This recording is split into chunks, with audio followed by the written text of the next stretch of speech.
kasih untuk kesempatannya. Di sini kami dari Kelompok 4 akan mempresentasikan layar digital frekuensi sintesis dengan anggota tim yaitu Kedi Sibarani dan putar-putar dari Universe Sahara.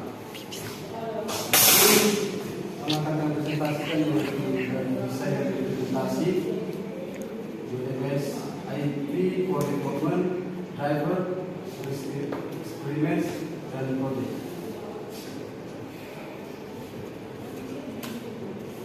Adapun pengertian dari digital frekuensi sintesis yaitu metode untuk membuat bentuk gelombang analog yang biasanya itu dalam gelombang sinusoidal dengan menghasilkan sinyal yang bervariasi dalam bentuk digital dan kemudian dikonversi digital ke analog. Dan DDFS ini terdiri dari referensi frekuensi, numerical control oscillator atau DCO dan digital channel converter atau DCO. DDFS juga dikenal sebagai DCO dengan teknik menggunakan data digital dan blok pemrosesan sinyal campuran sebagai sarana untuk menghasilkan gelombang sinyal yang berulang dalam alam. Pada slide ini merupakan blok diagram dari DDFS sendiri, mana referensi oscillator menyediakan bus waktu sistem dan menentukan akurasi frekuensi dari DDFS-nya. Referensi oscillator memberikan clock ke NCO dengan output waktu diskrit. Nah, dari frekuensi kuantifikasi dari gelombang digital atau gelombang sinusoidal bentuk apa itu dikontrol oleh frekuensi control register. Nah, di bentuk gelombang digital ini akan diubah ke analog pada digital ke analog converter atau di DAC. Nah, output itu akhirnya akan berkonstruksi di low pass filter dengan pemutaran pada frekuensi yang tinggi di analog output. Selanjutnya kita akan masuk ke desain dan implementasi dari gelombangnya. Terdapat yang pertama itu direct synthesis untuk digital secara langsung.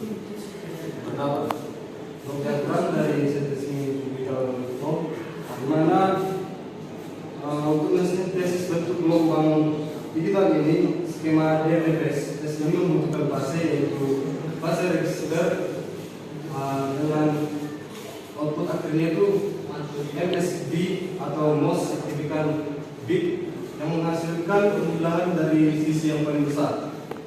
Adapun N yang merupakan bit atau unit pribadinya, CW merupakan frekuensi untuk pengontrolnya. Untuk fase register ini nilainya dimulai dari 0, berangsur-angsur akan meningkat dengan nilai 2 pangkat N dikurangi 1. Nah, dari blok ini disubstitusikan dari 0 menuju ke 1 saat fase registernya sudah mencapai 2 pangkat N dikurangi 1. Nah, selanjutnya itu sintesis sinyal langsung yang tidak termodulasi. Diasumsikan N itu merupakan bit fase register dengan PN dikurang 1, PN dikurang 2 dan seterusnya. Bentuk gelombangnya juga sama seperti yang sintesis tadi, yaitu MSB, dan PN dikurang 1 itu sebagai outputnya. Dan jika kita asumsikan lagi PN dikurang 1 dan PN dikurang 2 itu, mereka akan membagi itu menjadi 4 daerah yang setara. Lalu akan dilanjutkan dengan proses dan membagi itu menjadi lebih kecil dan lebih kecil lagi wilayahnya. Nilai tersebut biasanya disebut dengan fase register. Kita dapat menghasilkan bentuk gelombang analog yang tidak terrelasikan dengan memetakan fase tunisitas amplitudo, kemudian mengubah nilai formatnya itu dari analog menjadi DAC. Untuk frekuensinya itu sendiri, amplitudo digital dari nilai analog dan filter lepas menghilangkan sinyal frekuensi tinggi yang tidak diinginkan. Baik, pada selanjutnya saya jelaskan untuk dari DFS ID Core Development. Di sini sinyal termodulasi sebagai berikut. Amplitude terdapat 3 sinyal modulasi, yaitu amplitude, frekuensi, dan fase modulation. Jadi di sini amplitude modulasi itu adalah perubahan sinyal informasi terhadap sinyal karir ke bawah, di mana amplitude sinyal karir akan berubah mengikuti perubahan amplitude sinyal informasinya. Lalu frekuensi modulasi merupakan suatu modulasi di mana frekuensi berubah menurut sinyal informasi. Yang ketiga itu adalah fase modulation, adalah proses modulasi yang mengubah fase sinyal ke bawah sesuai dengan sinyal pemodulasi atau sinyal pemodulasinya. Di sini dapat dilihat bahwa amplitude modulation memiliki kesamaan AT dikali sin 2V FT. Lalu frekuensi modulation memiliki kesamaan sin 2V dikali dengan F tambah delta FT dikali dengan P. Lalu fase modulasinya sin 2V FT tambah delta P.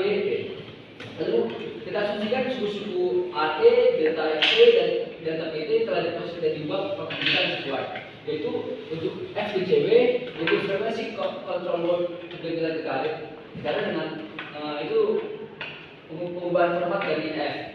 Lalu untuk FOCW frekuensi control load kegagalan the offset frekuensi itu mengubah digital dari delta FT. Lalu H yaitu fase value corresponding to the desired phase offset itu untuk delta PT nya. Lalu ENV atau for envelope itu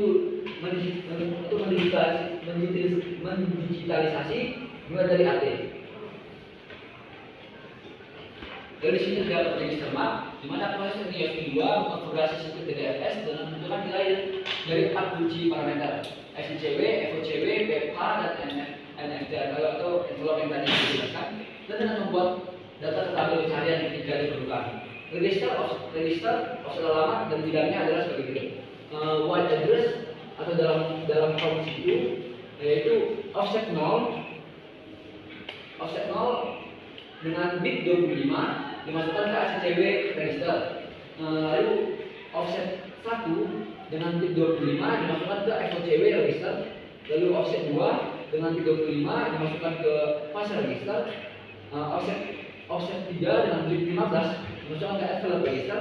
Lalu offset yang keempat dengan bit 15 dimasukkan ke fase waktu amplitude lookup data tires. Nanti kita masuk ke programnya. Di sini dibuat library-nya itu dari IE, lalu digunakan pendefinisian library-nya, lalu dimasukkan ke entity account DFS, lalu masuk ke clock-nya, di mana seperti ini kita menginput nilai clock reset, yaitu menjadi inputan pada SD logic. Lalu untuk external interface-nya kita menggunakan DFS data out, itu menjadi output dari SD logic-nya dengan panjang 15 bit. Lalu untuk DFS address itu kita masuk, kemudian kita buat menjadi inputan ke SD logic vector dengan panjang 8 bit. Lalu DFS chip select kita masukkan kita buat menjadi inputan.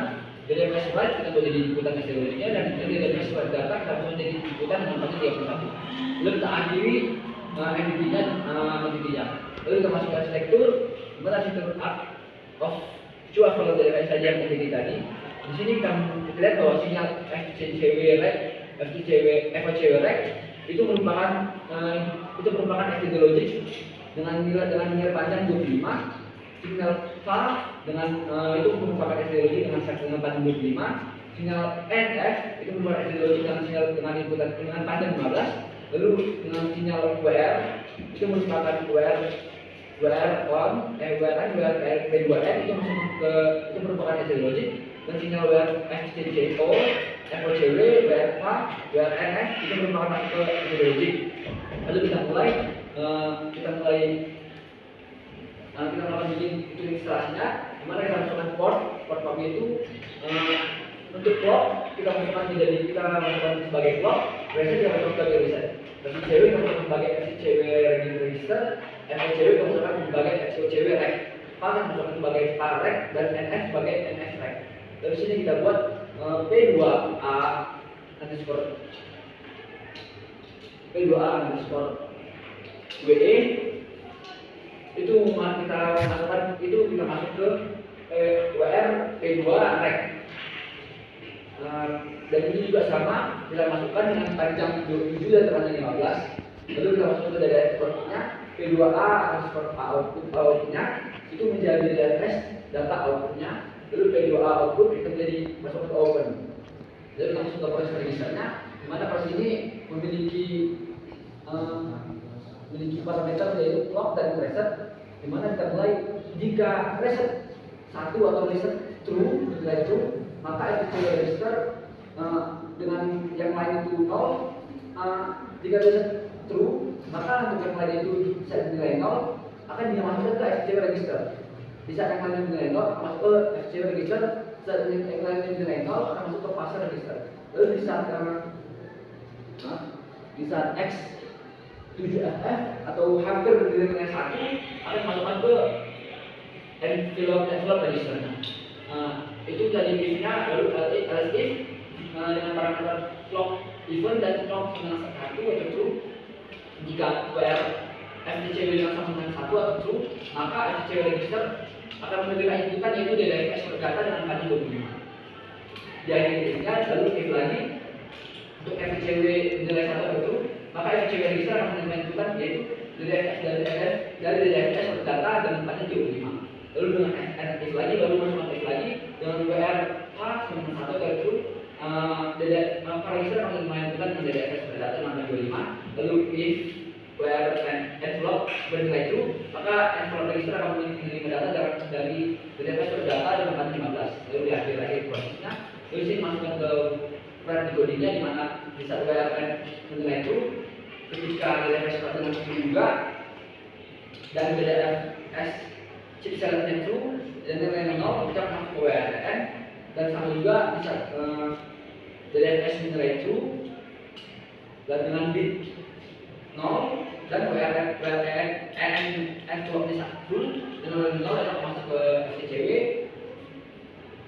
Sama juga dengan bisa nilai true bisa DDFS address-nya 1 dan WRN 1 dan nilai 0 akan masuk ke FCW. WR fase akan menilai true jika ketika DDFS address-nya bernilai 2 dan WRN-nya true dan nilai 0 dan nilai false. Lalu WR envelope-nya akan menilai true ketika DDFS address-nya menilai 3 dan WRN-nya true dan yang lainnya false. Lalu WR P2A run itu akan menilai true ketika DDFS-nya menilai 1 atau true dan WRN-nya 1 true dan yang lainnya 0. Lalu akhirnya dengan cek. Baiklah, saya di sini akan menjelaskan DDFS lagi. Terakhir bagi dari rutinitas untuk menyelesaikan sirkuit DDFS dan mengkonfigurasi parameternya. Kita di sini melihat file leadernya bahwa untuk DDFS FCW ini merupakan keempat parameter itu FCW, fase dan NV pada titik 0, 1, 2, 3. Kemudian untuk yang DDFS PW itu merupakan lebar dari fase register. Kemudian untuk DDFS ini merupakan frekuensi ini sebesar 50 MHz. Kemudian untuk konfigurasi rutin. Nah, untuk void DDFS WR karir frekuensi itu merupakan fungsi untuk perhitungan, kemudian operasi tulis. Kemudian untuk void DDFS write offset frekuensi itu merupakan fungsi untuk kontrol data. Kemudian di sini void DDFS ini itu merupakan fungsi untuk perhitungan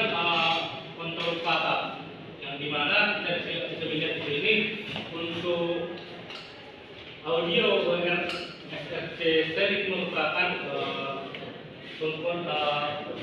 penghubungan DAC digital analog converter to external bus. Kemudian untuk mid frekuensi itu sebesar 440, kemudian akan diikuti pada DFS pada TV. Untuk studi eksperimen yang disarankan untuk proyek ini yaitu pembuatan pembawa AC kuadratur, yang kedua itu tabel pencarian baterai yang itu dengan ukuran yang diperkecil, yang ketiga itu pemutaran musik sintetis, keempat itu yang keyboard, kelima perekaman keyboard, keenam generator amplop perangkat keras, yang ketujuh sintetis harmonik additif, yang kedelapan itu sintetis berbasis sample. Kemudian untuk yang disarankan untuk proyek ini itu ada tiga. Yang pertama generator suara, kemudian generator fungsi, yang terakhir itu sintesis electrical. Sekian untuk